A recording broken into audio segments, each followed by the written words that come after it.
wanted to share these past few months more than I did, such as Whimsy's first birthday, which we had at 6 a.m. to accommodate his schedule, the change of the seasons, the little memories in between that I like to capture in my vlogs along with the main message. But the main message was me writing my book, and I needed to lock in and actually do that. So I did. And today, in the sweltering heat of summer, I can say I am releasing the Solstice Heir. This is the sequel to my cozy political fantasy, The Solstice Court, here and here for the sake of brevity. And I am so kind of in shock. This book hit me a little differently than the first because I knew almost immediately during the first draft that this was going to be my problem child, which made so much sense because this is Ambrose's book and Ambrose is a problem child. When it got to the end of the process, and you can watch 90% of the process here, I'll link a playlist, but once it got to that 90% of the process finish and I was down to the nitty-gritty editing, the final decisions, all of the behind the scenes of publishing, I realized I could either take everyone along and show you painstakingly all of the things that could go wrong, and did go wrong, or I could actually get this book out. I take a lot of time with vlogging. It doesn't always come naturally to me. I like it to be very casual and chill and low pressure, and it's taken me time to get there. I've gotten there, so at this point in the process, when I'm so stressed and high-strung, adding that extra layer of vlogging and explaining the process while I was still in the process just became too difficult. We're here in the aftermath and I feel really calm. That chaotic kind of frantic calm when your book releases and there's nothing you can do about it anymore. You either will love this book or hate this book, but I'm so glad that it's no longer up to me whether you enjoy it.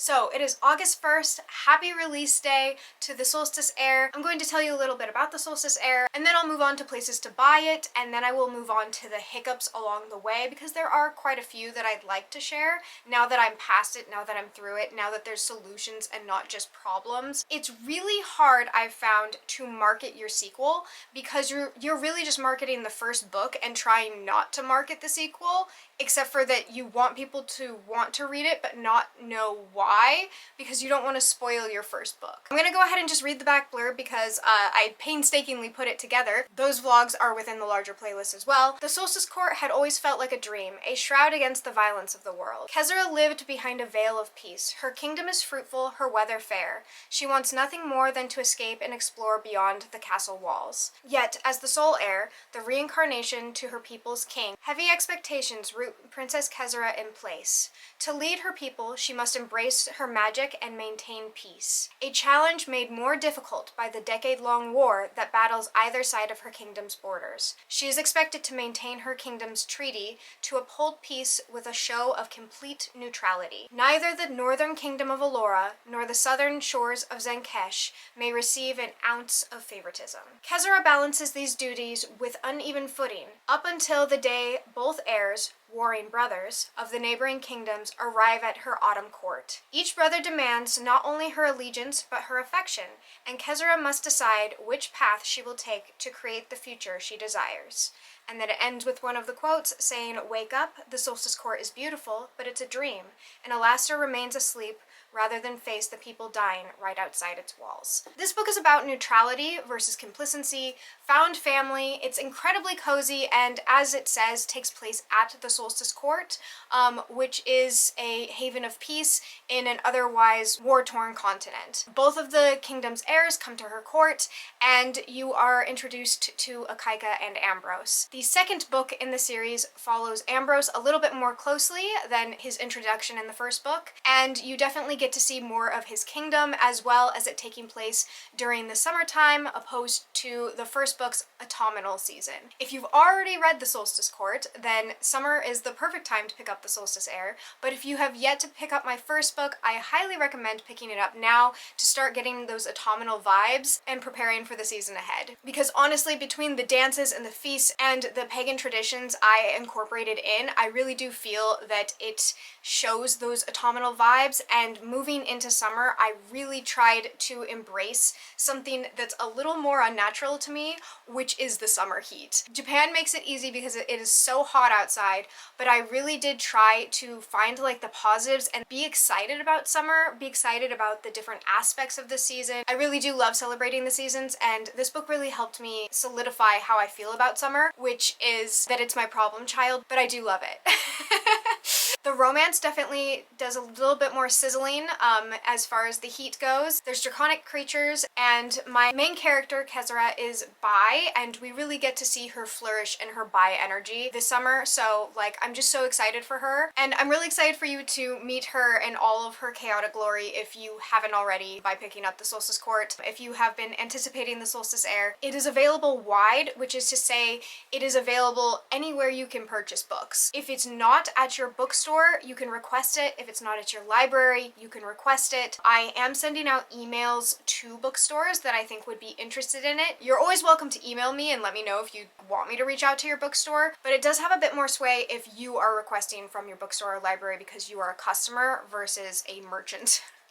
A merchant coming to the store and trying to sell their wares. It is also available online. Bookshop.com has it in stock. I've already seen it in Barnes & Noble online. It's still hitting, I think, Indigo and a couple other places that are online bookstores. It is available, of course, on Amazon, and digitally it's available anywhere I could find to place it. Kobo, Kindle, Libby, all those different places you can find it, request it, do all of the things for it. But I will have links down below, but it's super nice if you do request it at your libraries. Libraries are really important to me, and I do have lower wholesale prices for libraries specifically because I want to make sure it's accessible to as many places and people as possible. I obviously am not holding a copy in my hands, so let's go ahead and get down to the hiccups along the way. I'm not holding physical copies because my grandma has been checking them and sending me extensive pictures so that I can make sure everything is correct. It has not been an ideal part of the process, but it has worked because my grandma is so kind and took so much time that we went through like page by page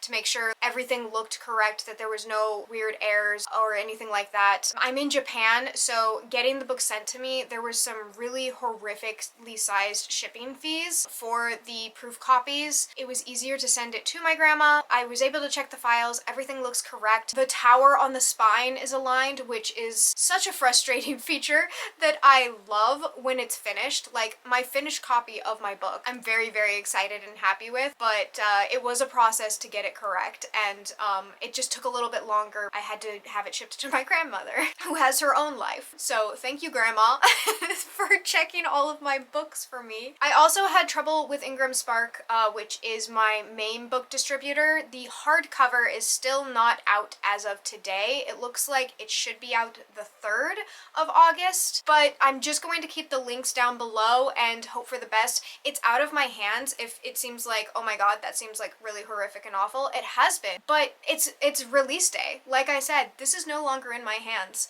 The only thing that's in my hand is this fan. It's doing what it needs to do, and I'm cool as a cucumber because I've done all I can, and I've sent emails out to Ingram Spark. They are having some metadata errors, and it was really frustrating to deal with them because I haven't gotten to deal with them. They haven't responded to any of my emails. They have the wrong date set. It says when I'll be publishing the book, and then it says it'll be printing the book, and it says for printing the book it'll be the 3rd, whereas the book is published on the 1st. Don't know what that's about, and I'm trying my best to fix it. I'm hoping that it resolves itself. Also, Australia was having some metadata errors where if you're in Australia right now, if you try and purchase my hardcover book, if it does become available, it might be an exorbitant price because it kept on always saying that I would be 7 cents in the negative when printing in Australia. I would change the price and it would say that I was in the positive up to like a cent or 2 cents, and it just kept on resetting to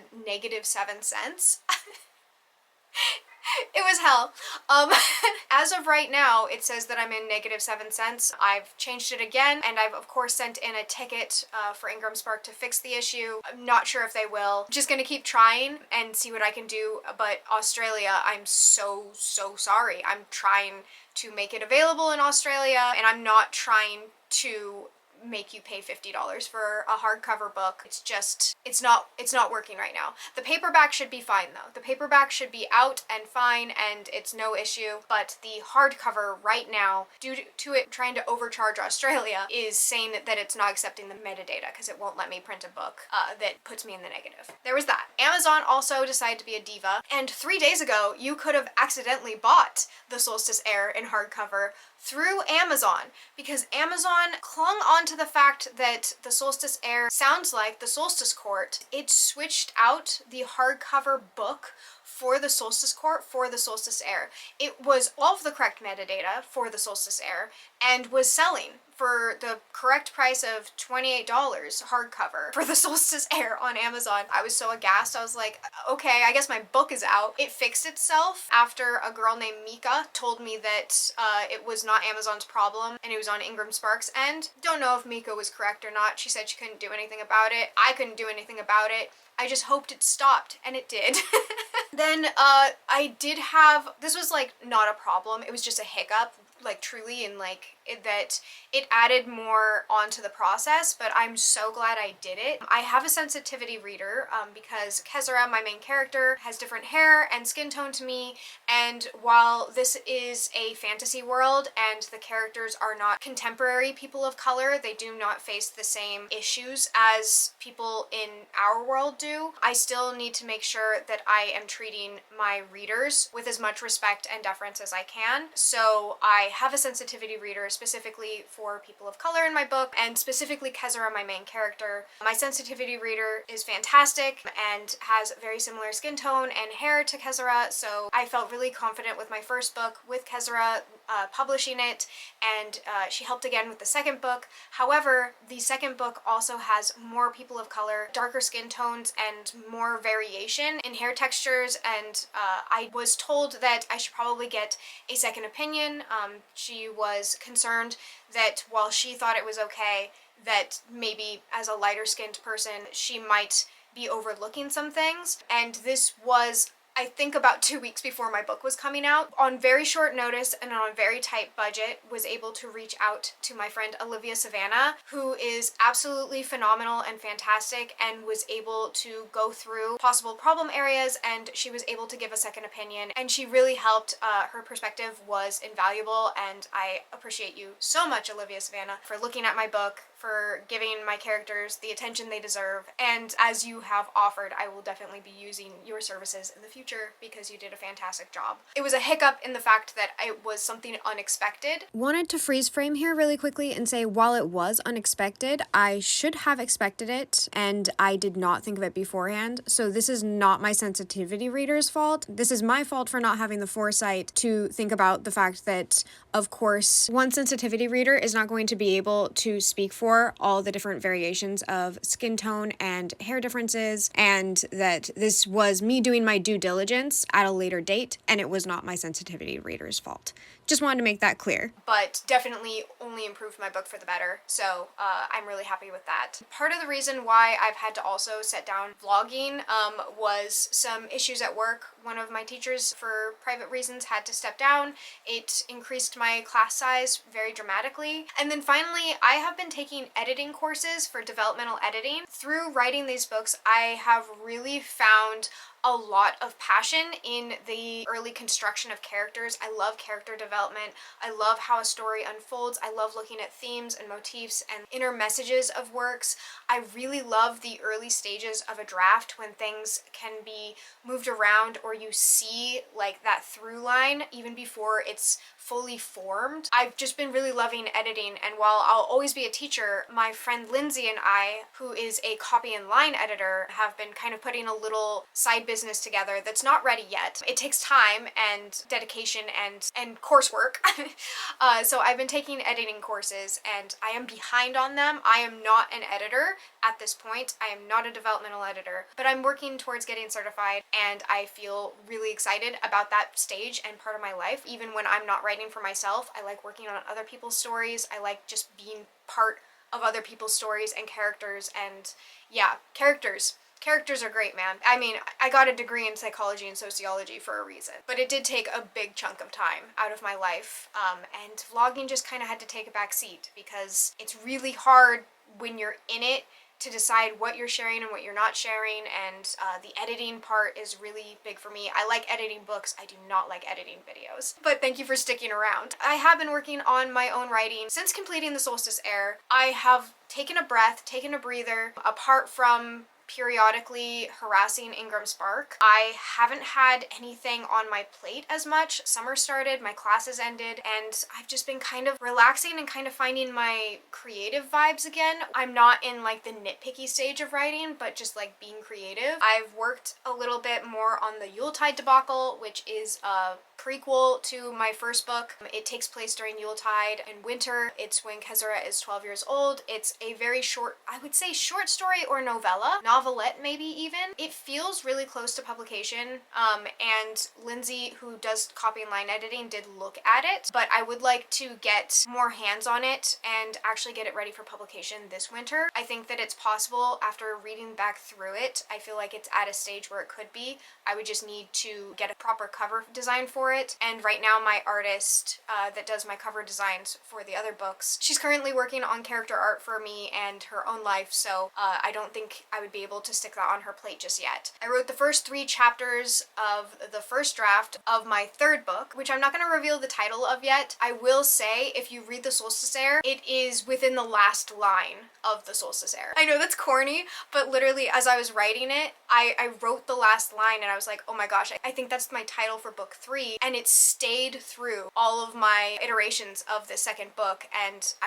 at the end I was like, yeah, I'm gonna keep that as my final line. If you read the Solstice Heir, you will know the title to the third book, which is kind of a silly way of trying to get you to read the book, but I mean, if you're just so curious. I also started another kind of winter book. I'm just hot, guys. that's what's happening right now. I'm overheated. So I did start another winter short story that takes place during the Solstice Heir. So there is a chunk of winter that is completely cut out of the book because it's not relevant, but I'm making it relevant in a short story where we're gonna have a little bit of a cozy light academia mystery over in the wintry mountains. So we're gonna do that. I don't know when that's coming out, but I did start kind of fun writing that, and it became really fun really quickly. I think that that's all I'm doing, and I think that pretty much catches you up on my life thus far. It's kind of just been a lot of grueling work. You know, it's probably for the best you skipped it.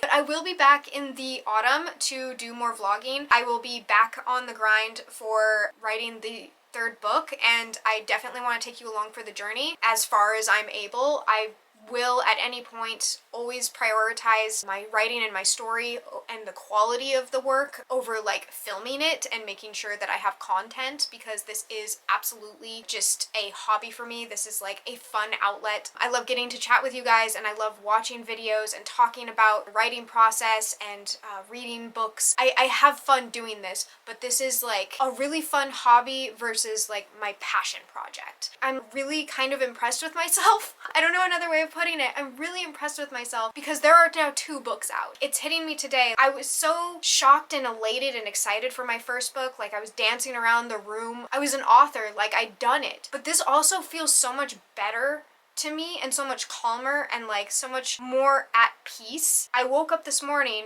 knew that my book was out, and was like, oh hell yeah, it's over. I don't have to do anything anymore. I thought about like what kind of content I want to film, how I want to do marketing, and I was just like, no, I'm just gonna sit down and chat with people. I'm just gonna do my hobby. I'm just gonna like let people know my book is out, that I have really appreciated you guys following me along for the process, that I'm sorry I couldn't show you the last 10%, that it was just a hiccups and a whole bunch of random things with Ingram Spark, and you don't want that. I don't want that. I definitely don't want to edit it. I'm gonna go to Portland, Oregon. It's the first time in 5 years that I've been home. I'm gonna hang out with my family. My goal is to stay almost completely offline. I have some posts that are gonna be auto posting scheduled out for August to kind of like push my book a little bit more. The links are down below. The playlists of me writing this entire book is down below. Thank you for everyone who has helped me with this book, from the GoFundMes to the encouragement to the messages checking in on me, all of my beta readers and alpha readers readers and my ARC readers, the people who have posted about the Solstice Heir, come into my DMs and told me that they love my writing or my story or my world or how much they hate Amaris. Like, me too. Thank you so much. I appreciate you. Thank you for being here. I'll see you when it's a little bit cooler and the leaves are a little bit redder. I hope you enjoy the sun or more stars wherever you are, and until next time, bye!